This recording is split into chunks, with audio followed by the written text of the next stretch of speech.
Thank you very much, and good morning, ladies and gentlemen of the state. This morning we had a brief ceremony up there where I have taken over from my sister Cabinet Secretary Aisha Jumwa, who is now headed for gender, culture affairs ministry, and she has handed over to me the Ministry of Public Service. With me here is Principal Secretary Amos Gadesha for the State Department for Public Service. My also new State Department for Performance and Delivery Management, Madam Veronica Duva, as per the assignment of portfolios that was carried out that was announced by His Excellency the President some 10 days or so.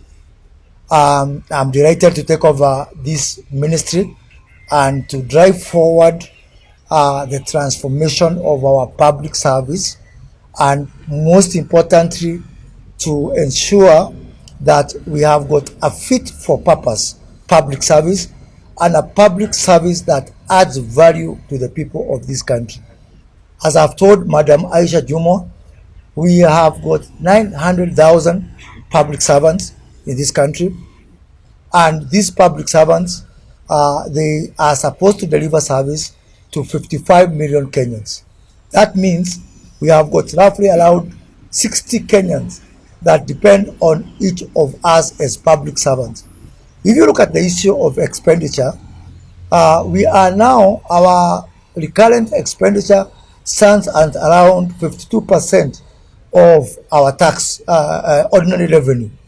That means that half of our money that we collect through taxes is spent by 900,000 people.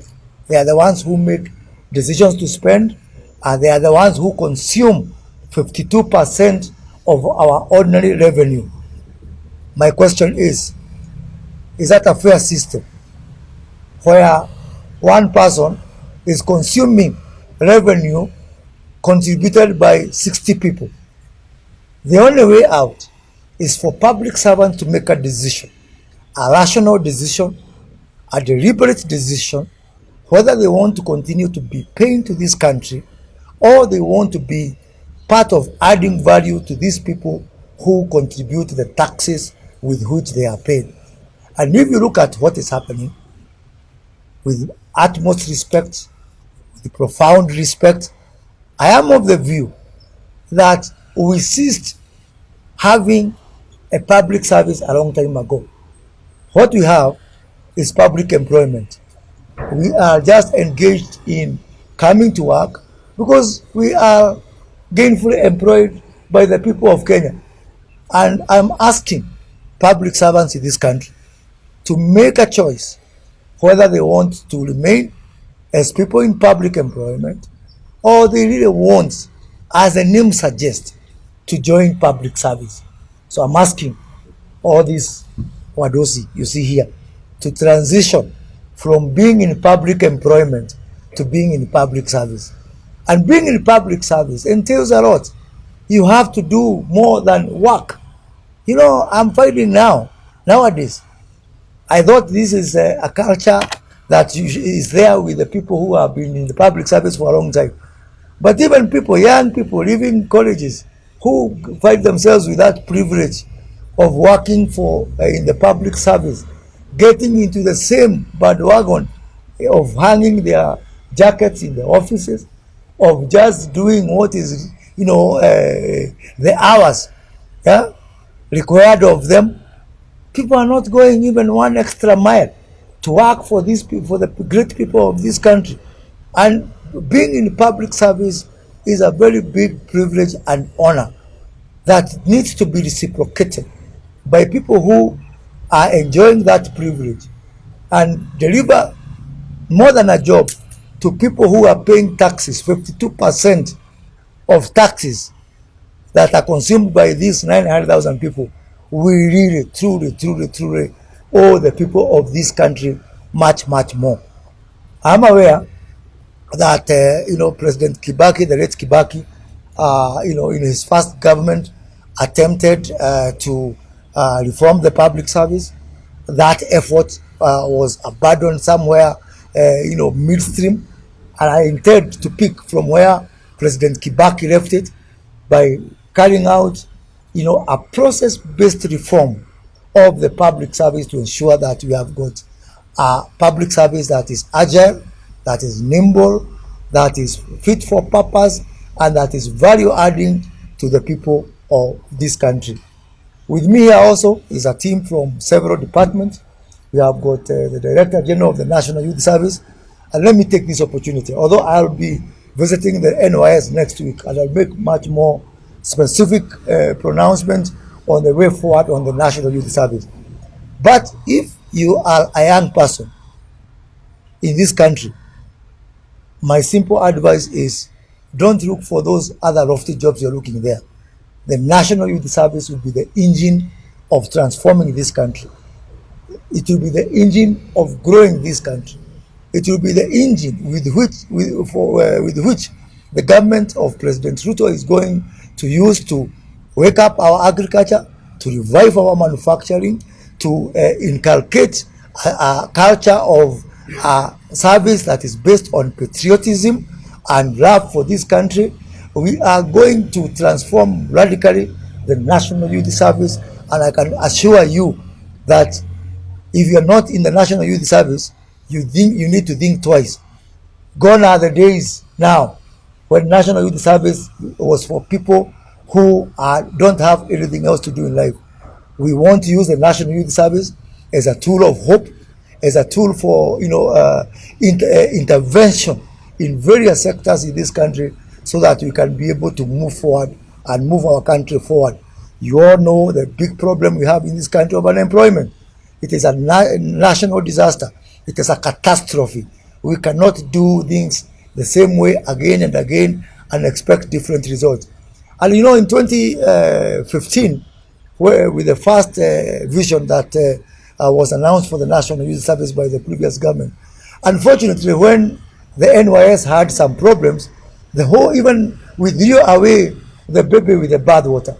We now want to separate, and the bathwater aside and the baby aside, go back to the basics, go back to the factory settings, and ask ourselves, how can we be able to make the National Youth Service a major contributor in driving this country forward?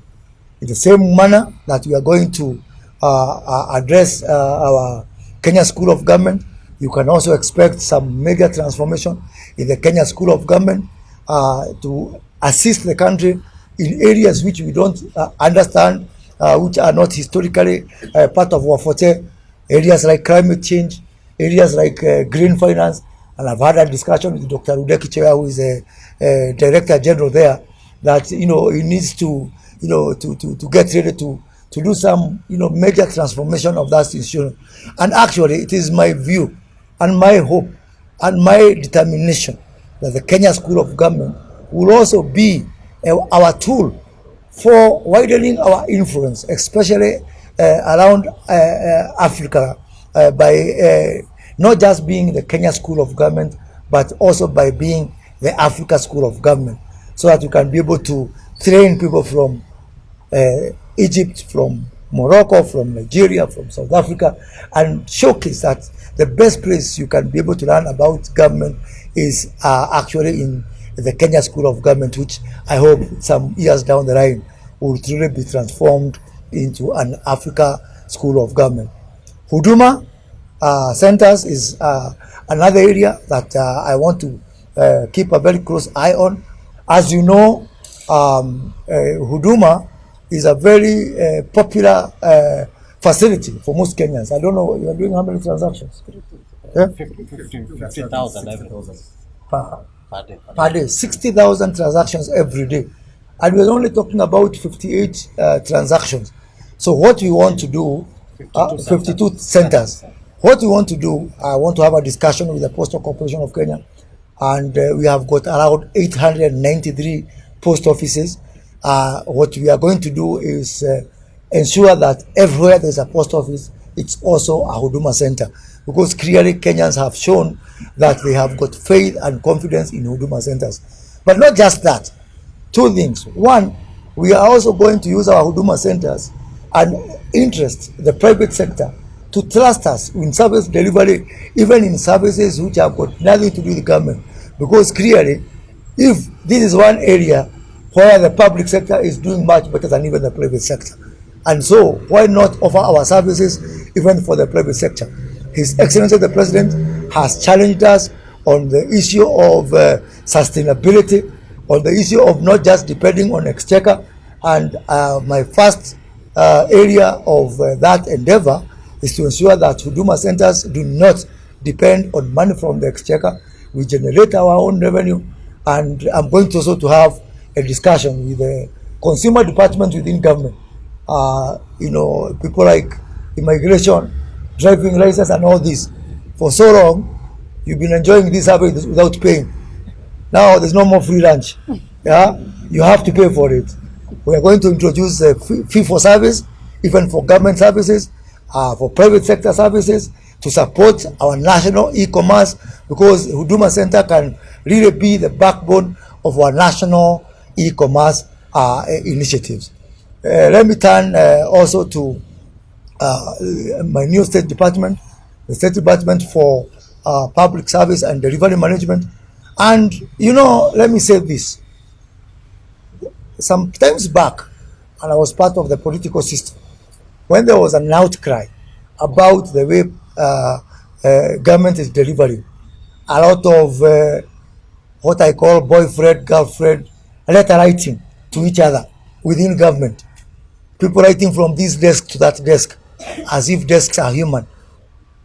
And because of that, the previous government had a lot of trouble because of all these, so many handoffs, so many Chinese walls, people not working together, and ultimately service delivery gets affected, performance gets affected. I am sounding off to everybody who is in public service, because now I am also in charge of the performance and delivery management. Please get your act in order. I am going to have a microscopic view of all the projects that are being done in this country, both from a horizontal level within our value chain approach, which is the preferred mode of development for the Kenya Kwanza administration, looking at our 5 clusters that we follow at the bottom-up economic transformation agenda, but also looking at counties. And in my previous job, I really perfected working with the county government. And I want to assure all the county governments, I want to assure all members of parliament that I am not going to do delivery and performance from Nairobi. And I'm not going to do it from these air-conditioned lofty offices. Tukutane kwa ground. When I go to the county, I want to know, why is this health project not delivered? Why is this school not delivered? Why are we not delivering this water? Why are we not delivering these roads? Is it because of a lack of financial resources?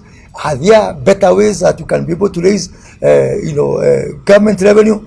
Because I am saddened by a trend that is emerging, where actually what I have seen for the last 11 months, the person who has been following up on projects on delivery is His Excellency the President himself. And that's not fair to him. He's supposed to be the head of state and government.